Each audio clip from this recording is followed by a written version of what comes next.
चला आजचा टॉपिक आपण कोणता घेणार आहे, काय नाव आहे टॉपिकचं, पर्सेंटेज. आता या पर्सेंटेज टॉपिकचा मागचा उद्देश काय आहे, का हे सुरुवातीला टॉपिक का घेत आहे.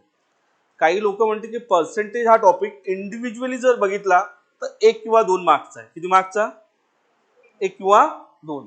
मग या टॉपिकचं इम्पॉर्टन्स काय आहे, तर या टॉपिकच्या बेसिसवर नंबर ऑफ टॉपिक डिपेंड्स आहे अरिथमॅटिक मधले. जसं पर्सेंटेज शिवाय प्रॉफिट लॉस होत नाही, पर्सेंटेज शिवाय पार्टनरशिप होत नाही, पर्सेंटेज शिवाय ॲव्हरेजला म्हणजे हेल्प करतं. सर्वात महत्त्वाचं जर या टॉपिकचं वेटेज असेल तर ते म्हणजे डेटा इंटरप्रिटेशन. डेटा इंटरप्रिटेशन मध्ये हा टॉपिक एवढा इम्पॉर्टंट रोल प्ले करतो, जो आपल्याला 5चा बंच येतो त्यात प्रत्येक बंच मध्ये 1 किंवा 2 क्वेश्चन डेटा इंटरप्रिटेशन मध्ये ऑन द बेसिस ऑफ हे पर्सेंटेज वर असतं. म्हणून या टॉपिकला आपल्याला म्हणजे मी तर असं म्हणेल हा टॉपिक ऍप्टिट्यूड मध्ये अरिथमॅटिक मधले हार्ट म्हणजे बॅकबोन ऑफ दिस ऍप्टिट्यूड एवढा महत्वाचा टॉपिक आहे. त्या टॉपिकचं नाव काय, कोणता, पर्सेंटेज. आता पर्सेंटेज मध्ये मग आपल्याला कोणकोणते कंपोनेंट शिकावं लागतं. जसं आता आपण बेसिक मध्ये शिकलो की हाऊ टू कॅल्क्युलेट पर्सेंटेज, तर ते तर झालं की आपण एक सिम्प्लिफिकेशन शिकलो. पण जर वर्ड प्रॉब्लेम आले तर त्याला आपल्याला कसं शॉर्टकट करता आलं पाहिजे, करेक्ट मेथडनी कसं करता आलं पाहिजे, ओरली कसं करता आलं, तर हे सर्व गोष्टी आपण या टॉपिक मध्ये शिकणार आहोत. टॉपिकचं नाव काय, पर्सेंटेज. आता what is the meaning of percentage. Percentage या शब्दाचा अर्थ काय, एनीवन टेल मी, कोणी सांगू शकतो what is the meaning of percentage. Percentage म्हणजे काय, पर्सेंटेज मीन्स पर 100. तुमचं म्हणणं आहे की पर्सेंटेज म्हणजे पर 100. अधिक कोणी सांगू शकतं what is the meaning of percentage. Correct. बरं या दोघांमध्ये लक्ष द्या. सपोज मी जर इथे 1/100 लिहिलं आणि इथं 100 लिहिलं, करेक्ट, याच्यामधलं कोणतं करेक्ट असेल, 100 करेक्ट असेल का, नाही. मग याच्यावरूनच एक डेफिनेशन तयार होतं what is the meaning of percentage. काय होऊ शकेल सांगा बरं इंग्लिश मध्ये,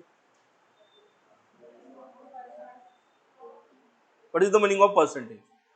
लिहा मग पहिला पॉइंट नंबर 1, नोट्स व्यवस्थित लिहा, करेक्ट, प्रत्येक पॉइंट क्लिअर, सिस्टमॅटिक, एकदम हळूहळू ते नका लिहू, पहिले मी जे सांगतो ते व्यवस्थित लिहा. Number 1, percentage is a fractions, percentage is a fractions, percentage is a fractions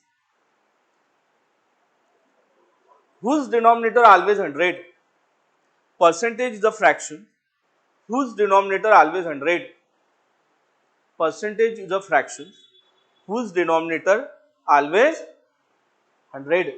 आता काय होतं पर्सेंटेज म्हणजे, मग मराठीमध्ये जर सांगायचं झालं, पर्सेंटेज फ्रॅक्शन मध्ये ज्याच्या डिनॉमिनेटरला काय येतं, it is called a percentage. मग याचं रिप्रेझेंटेशन कसं होतं. मग सेकंड पॉइंट बी, म्हणजे 2 नंबरचा पॉइंट तुम्हाला लिहायचा आहे. It's represented by, it's represented by x percent. It's represented by म्हणजेच तुम्ही त्याला कसं लिहू शकता, एक्स बाय 100. भावना पोचल्या का तुम्हाला, yes no. What is the meaning percentage? मग percentage is a whose denominator always, मग त्याचं रिप्रेझेंटेशन कसं आहे, x percent means x by 100. Clear, प्रत्येक पॉइंट व्यवस्थित समजत आहे. नंबर 3, आता हा जो कॉन्सेप्ट आहे या कॉन्सेप्टवर पहिले कॉन्सेप्ट समजून घ्या. क्लिअर, नेहमी न्यूमेरिकल राहतो.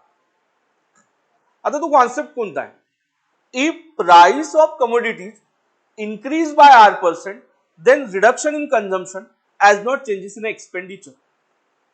कोणी सांगू शकते मराठीमध्ये, if price of commodity increase by R%, then reduction in consumption as not changes in expenditure.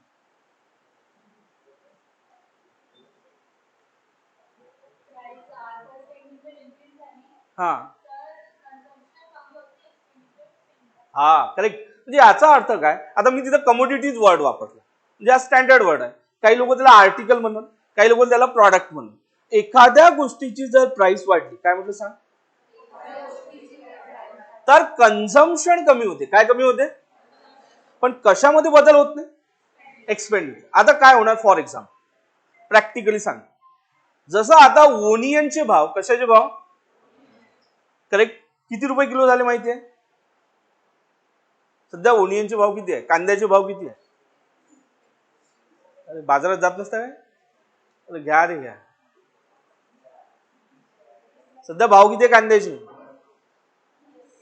30 rupees KG. किती रुपीज? करेक्ट. काही दिवसाआधी किती होते? 20 रुपीज केजी. अरे बरोबर आहे का नाही आहे? मग घरी ठरवलेलं आहे की महिन्याला कांद्याला म्हणजे ओनियनला 100 रुपये दिले असेल. किती रुपये? बरोबर. आता मला सांग, 100 रुपयामध्ये काही दिवसाआधी 20 रुपयांनी किती किलो कांदे यायचे? 5 किलो. यायचे का नाही यायचे?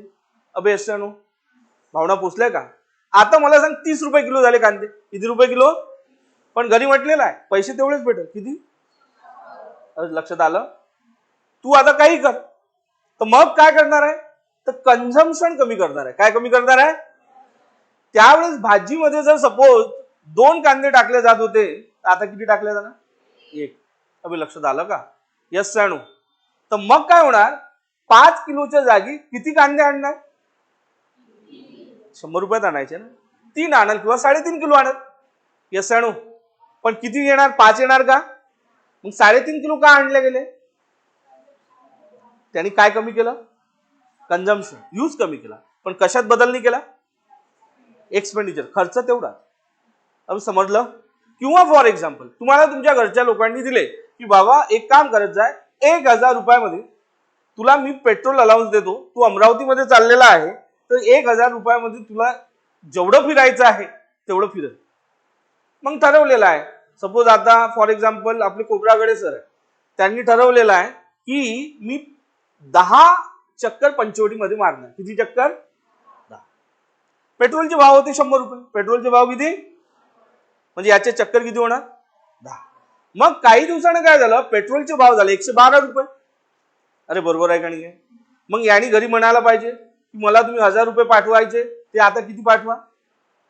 1200 पाठवा. किती रुपये पाठवा? पण हा एवढा प्रामाणिक असतो की तो एकच म्हणतो, जेवढे पाठवायचे 1000 रुपये तेवढेच पाठवा. मी काय करेल, पहिले जे 10 राऊंड मारायचे पंचवटीमध्ये, तर आता ते मी 8 मारेल. किती मारेल? पण मी कन्झम्पशन कमी करल, पण कशात बदल करणार नाही? भावना पोचल्या का? या टर्म्सवर नेहमी न्यूमेरिकल राहतात, म्हणून व्यवस्थित लिहा 3rd नंबरची टर्म. सर्वांना कळली? यस या नो? हा लिहा. If price of commodities, if price of commodities, if price of commodities, word व्यवस्थित लिहिता येईल. If price of, what is the meaning of commodities? Product, goods and services. Goods and, if price of commodity increase by r%, increase by r%, increase by r%, लिहिलं. if price of commodities increase by r%, then clear, reduction in consumption, then reduction in consumption, then reduction in consumption, as not changes in expenditure, as not changes in expenditure, as not changes in expenditure. Yes no? भावना पोचल्या सर्वांना? कळलं? Clear? एकदा पुन्हा सांगा काय म्हटलं मी व्यवस्थितरित्या. जर एखाद्या गोष्टीची प्राइस वाढली तर काय कमी करू आपण? कशामध्ये बदल नाही करू? तर या कॉन्सेप्टला जर तुम्हाला सॉल्व्ह करायचं असेल, फॉर्म्युल्याची गरज पडणार नाही, पण तरी असं तुम्ही व्यवस्थित लिहा, r/100 + r मल्टिप्लाइड बाय 100. सर्वांना कळलं? Yes no? त्याच्या खाली व्यवस्थित लिहा. फॉर्म्युल्याची गरज पडल नाही, पण तरीही हा कॉन्सेप्ट जर सॉल्व्ह करायचा असेल तर या मेथडने सॉल्व्ह होतो. काय आहे? r/100 + r multiplied by 100. एक तर हा वे, याच्यामध्ये और सेकंड व्हॅल्यू काय म्हटलं मी? और. क्लिअर? हा जर तुम्हाला विदाउट फॉर्म्युला जर सॉल्व्ह करायचं असेल तर तुम्हाला बेस व्हॅल्यू, किती व्हॅल्यू? यानं पण सॉल्व्ह होतं बेस व्हॅल्यू कन्सिडर, काय म्हटलं सांगा, बेस व्हॅल्यू कन्सिडर 100. किती कन्सिडर केली, यानी पण हे न्यूमेरिकल सॉल्व्ह होतं, लिहून ठेवा त्याच्या खाली. और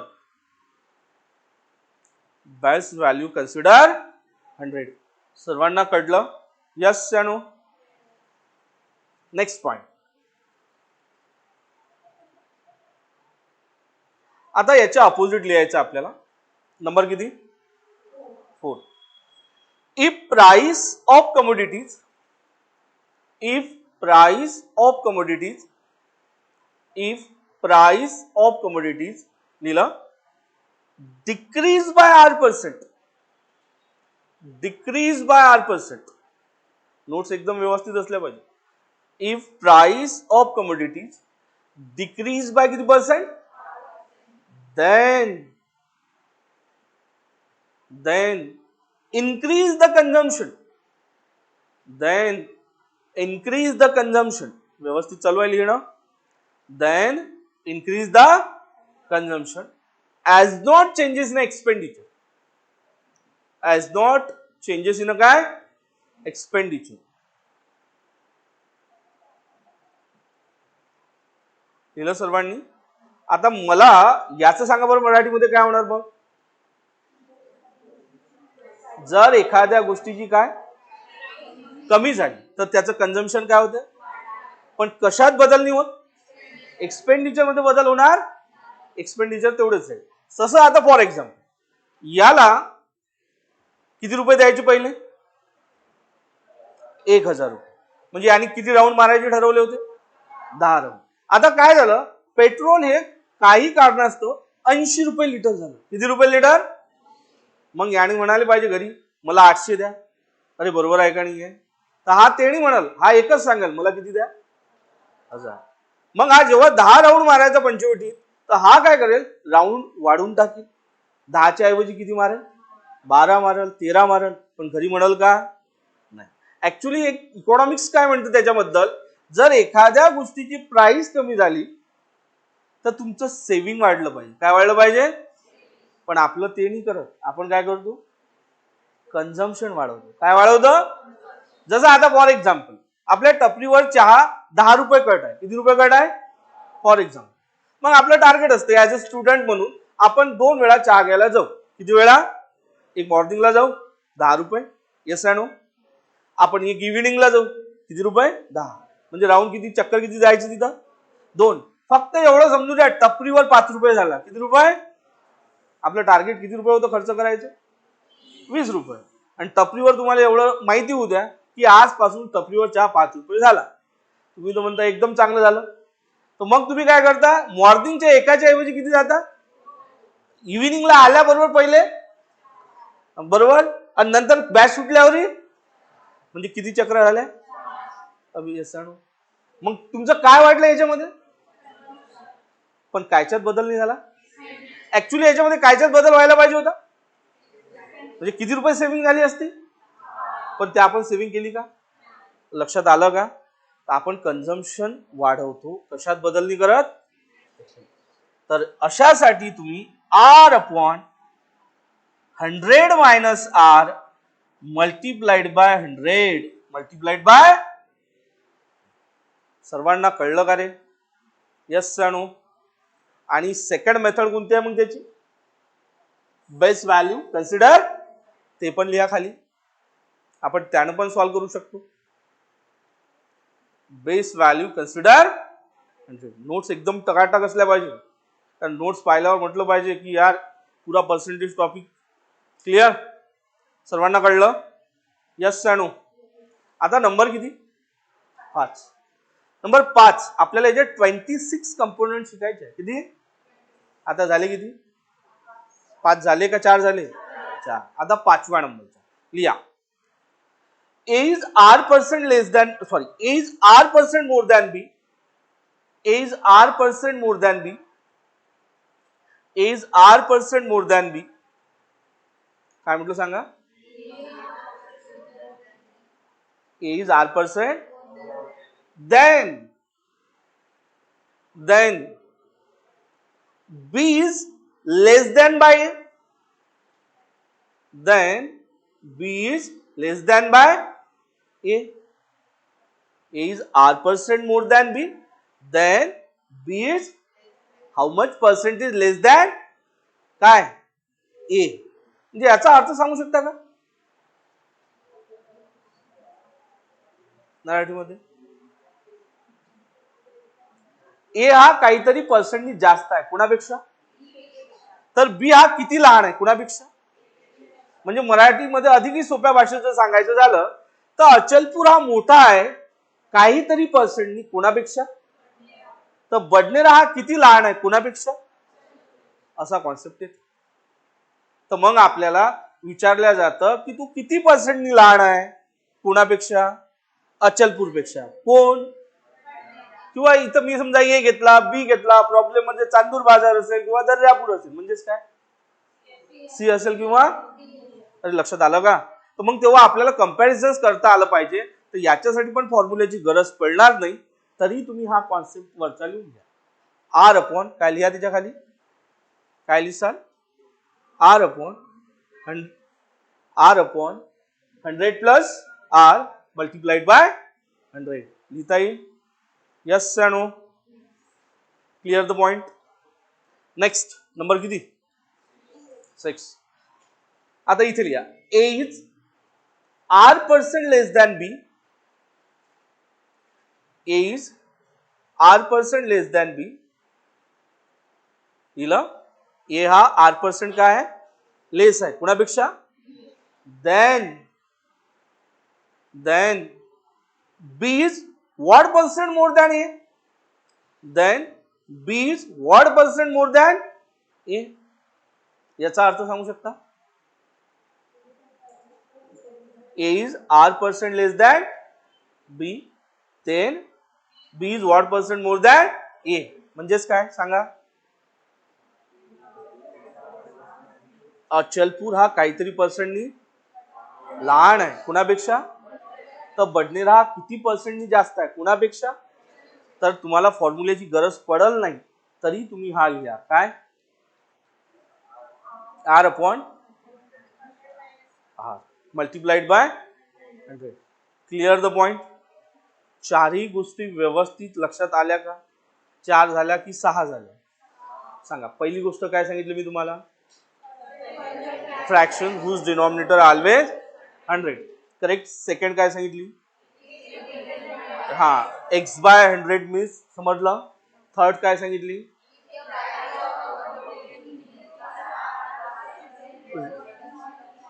as not changes in a, म्हणजे एखाद्या गोष्टीची प्राइस वाढली, कंझम्पशन काय होते, कायच्या मध्ये बदल होत नाही.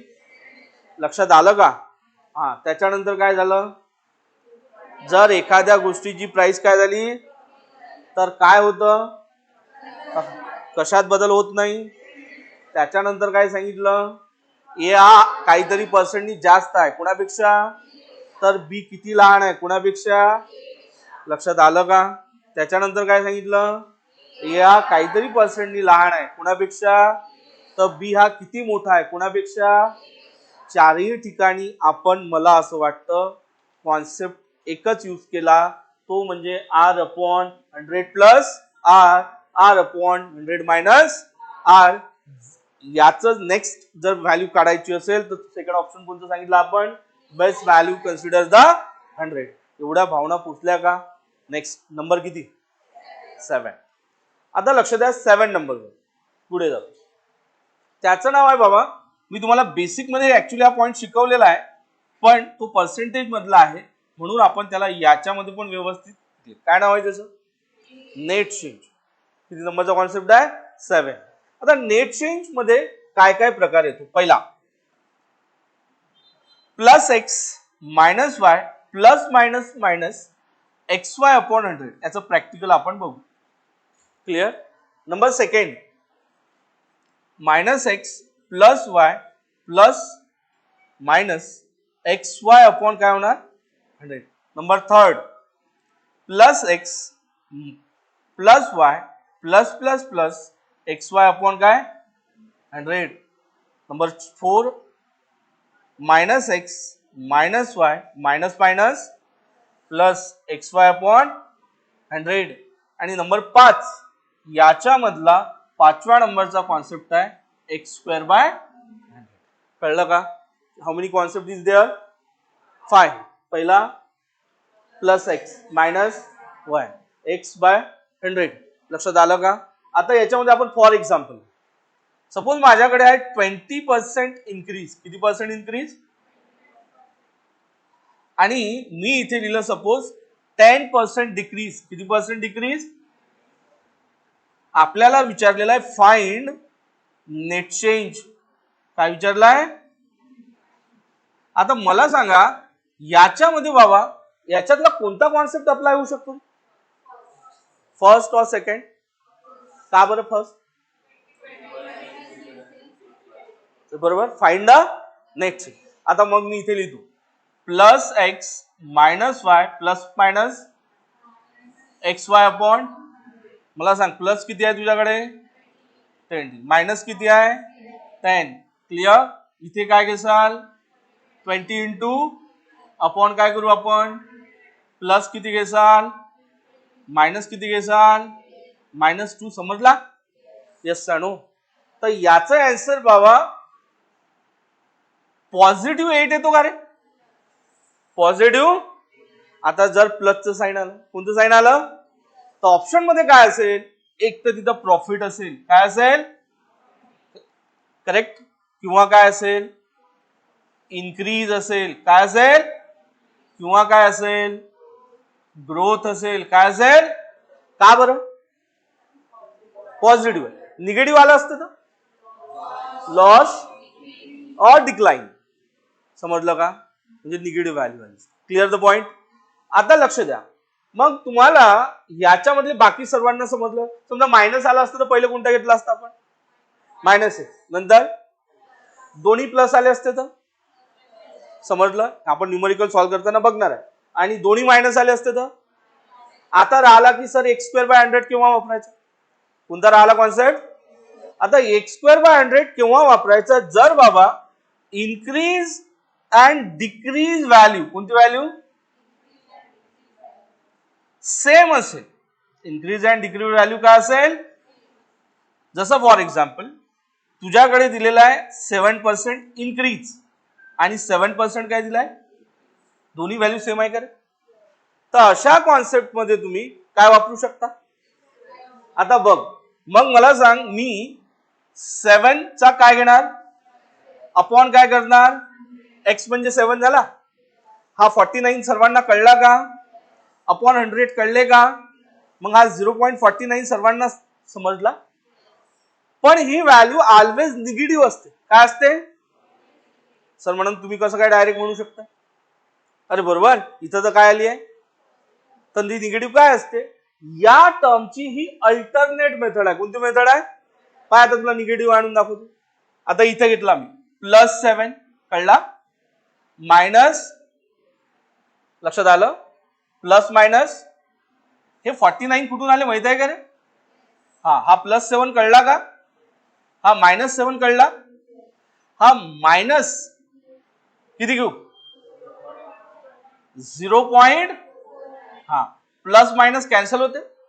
मग मायनस मध्ये किती आलं? सर्वांना कळलं? मग त्याचा अल्टरनेट शॉर्टकट कोणता आहे? मग एक्स स्क्वेअर बाय 100. पण इथं लक्षात ठेवावं लागते की ती व्हॅल्यू नेहमी काय जाते? निगेटिव्ह. आता हे जर टर्म तुम्ही सॉल्व्ह केली, मला सांग या टर्मनी तुला पेन तरी वापरावं लागते का? डायरेक्ट तुला जर सपोज दिसलं increase and decrease value same, 8% increase 8% decrease, answer 0.64. 0. Minus or plus. पण हे तेव्हा अप्लाय करायचं. सर्वांना कळलं का? लिहिता पद्धतशीर.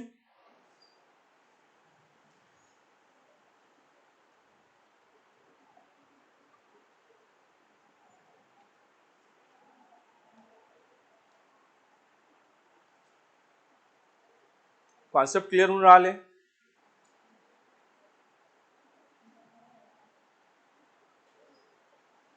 हे कॉन्सेप्ट शिकले का रे याच्या आधी तुम्ही? झाले आहे का काय? कुठं आपण शिकलो बेसिक मध्ये तसे शिकले आहे काय?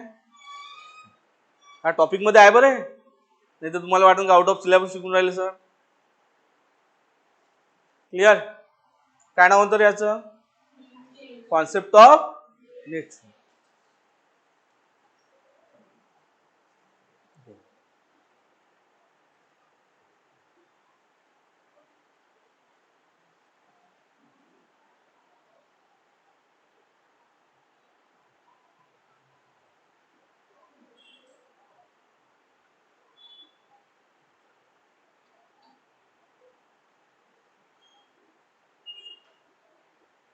Clear the point.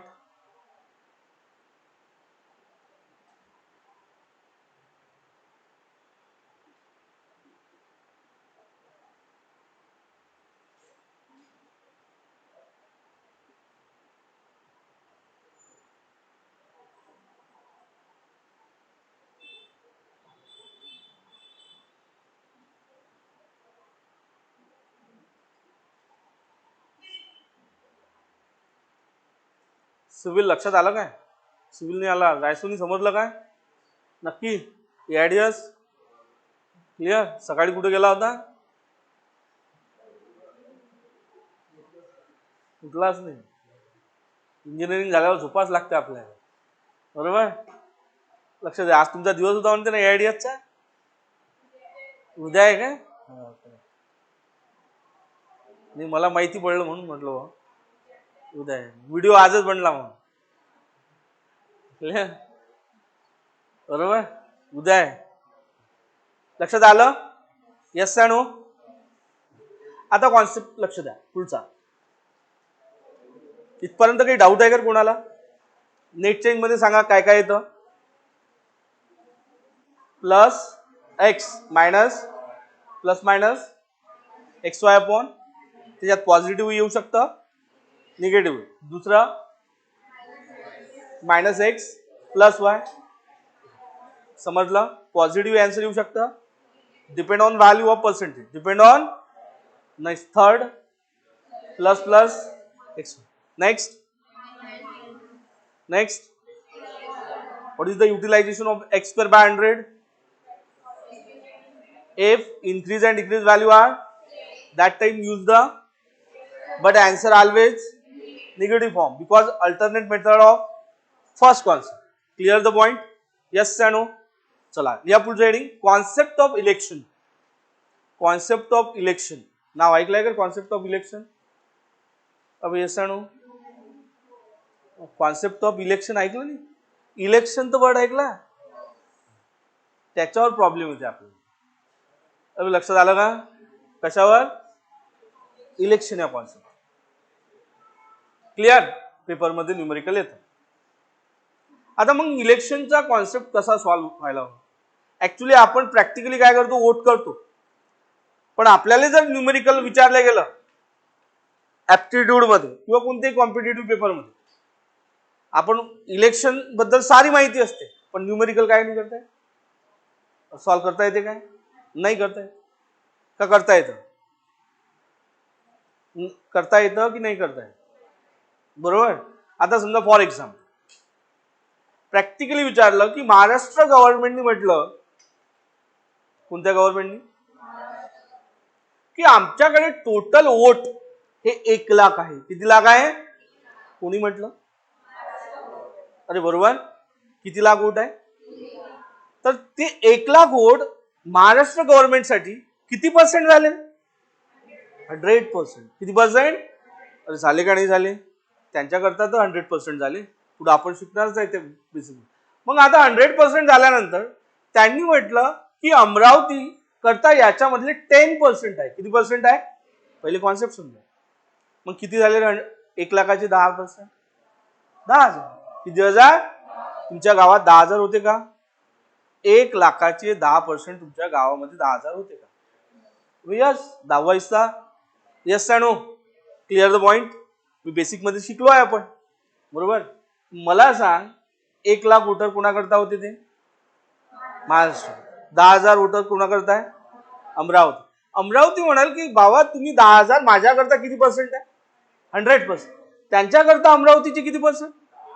आता लक्ष दे. फॉर एक्झाम्पल आता इथे लिहिलं मी 1,00,000 वोटर, हे कोणत्या गव्हर्नमेंटसाठी लिहिलं आपण?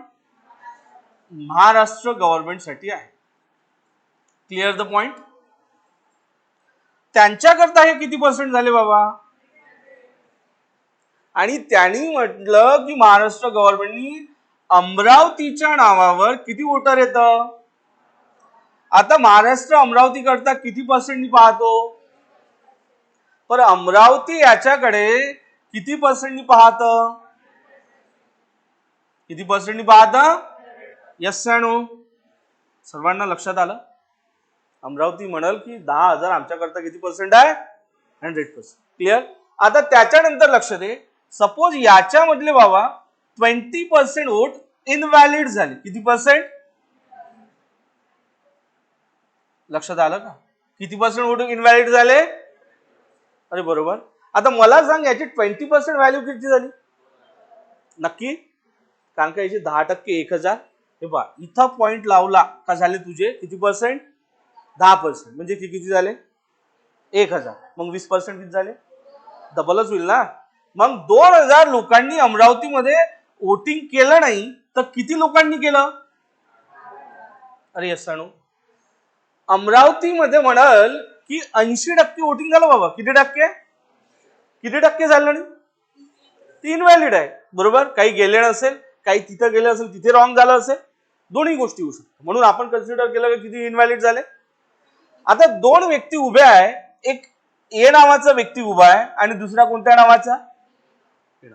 यांच्याकरता 100% व्हॅल्यू कोणती आहे? 8,000 आहे ना. हे निवडून कशामधून येणार आहे? 10,000तून येणार आहे का?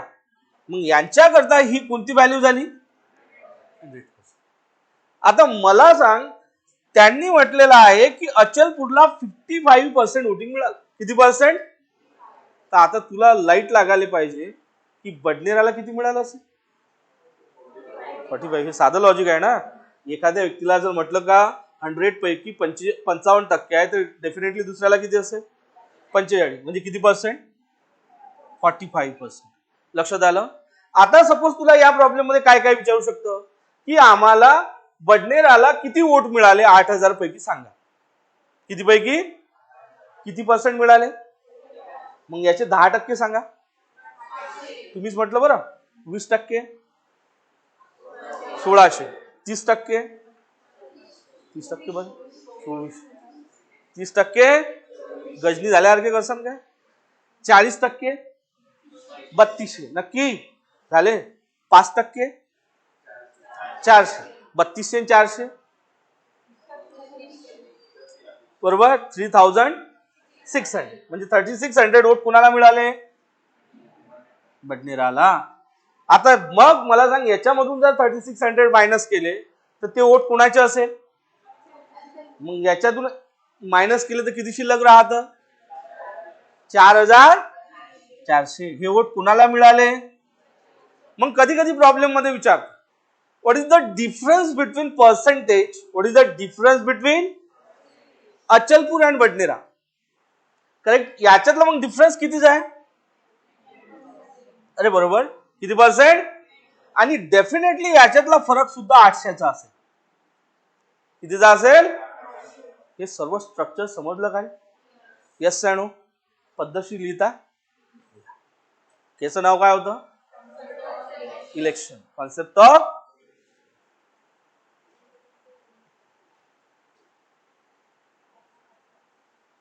क्लियर. हा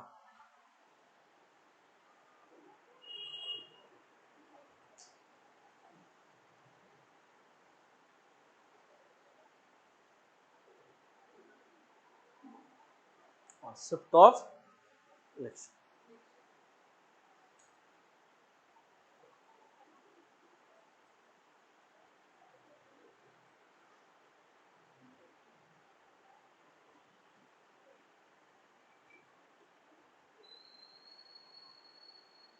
जर तुला परीक्षेमध्ये सॉल्व्ह करता आलं तर स्ट्रक्चर अप्लाय करता येईल. मी तर सॉल्व्ह करताना अप्लाय करलच, पण तुमच्या लक्षात राहील सरांनी ही गोष्ट आपल्याला सांगितली होती. Yes no?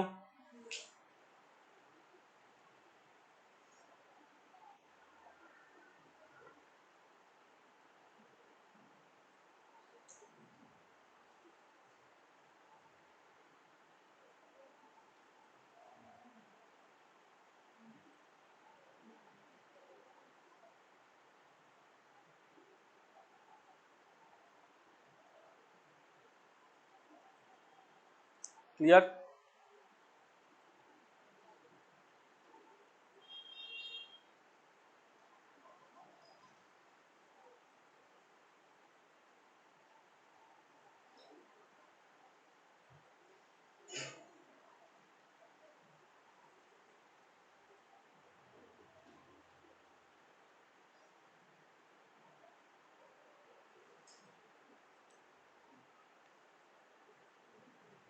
पॉइंट समजला? यस सानू? चला जायचं पुढे.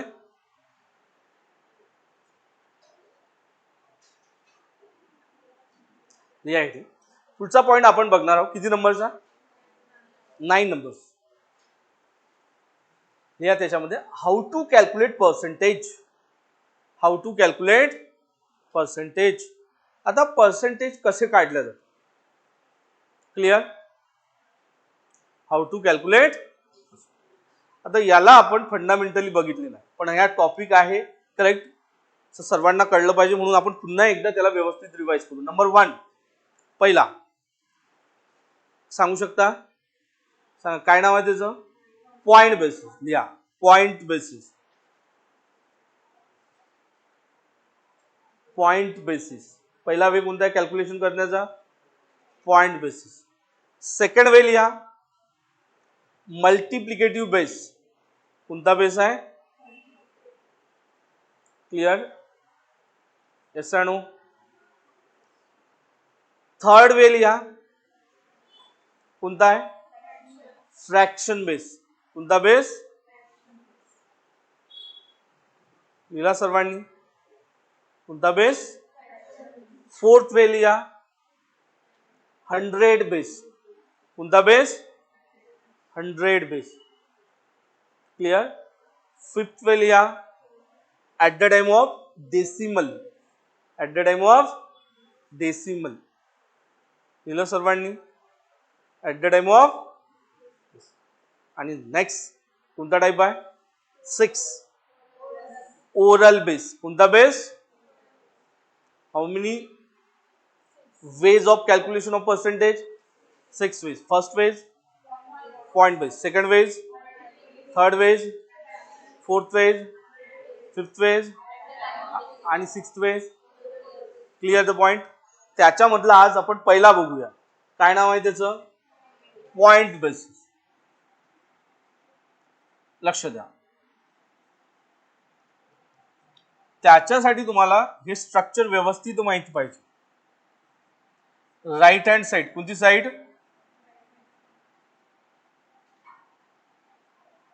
क्लियर?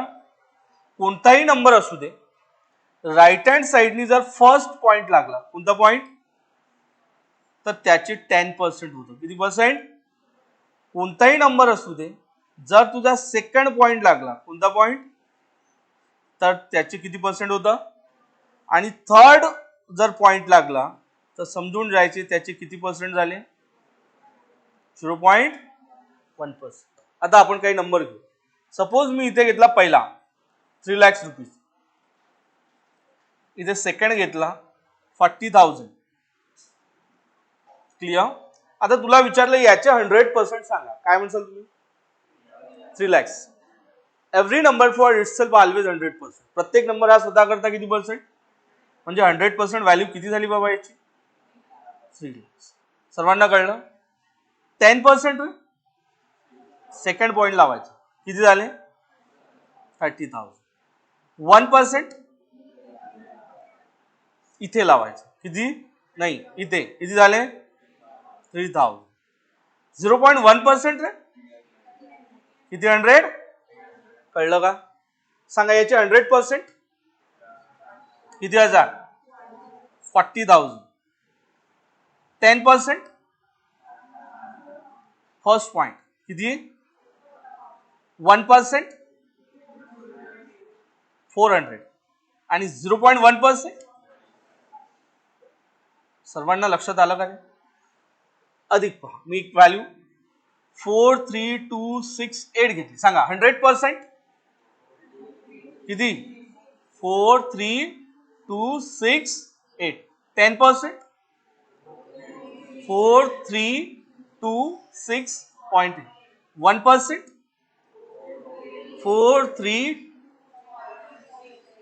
0.1%. सर्वांना लक्षात आलं का? यस सॅनो. आता इथे लक्ष दे, सपोज मी जर इथे 30 रुपीज घेतले, किती रुपीज सांगा? 100%, 30, 10%, 3, 1%, 0.1%. बरोबर आहे का? यस सॅनो. Getting the points. लिहून ठेवा. हे काय नाव होतं याचं? Point base. कोणत्या साईडनी लावायचं पॉइंट? Right hand side.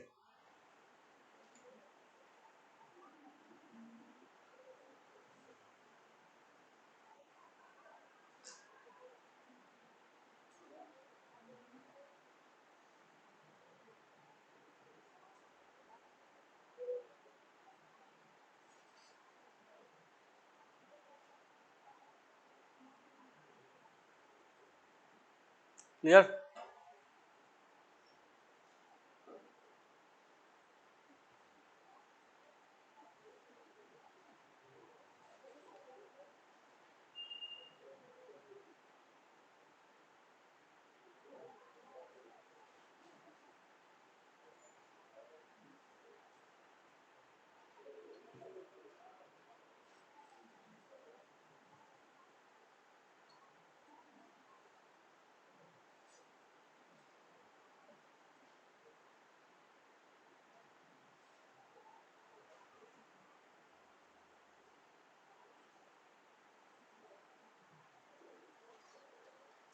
कळलं?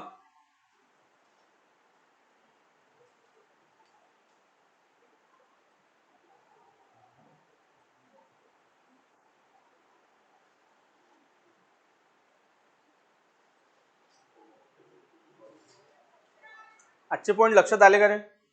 येस सॅनो. काही प्रॉब्लेम? क्लिअर?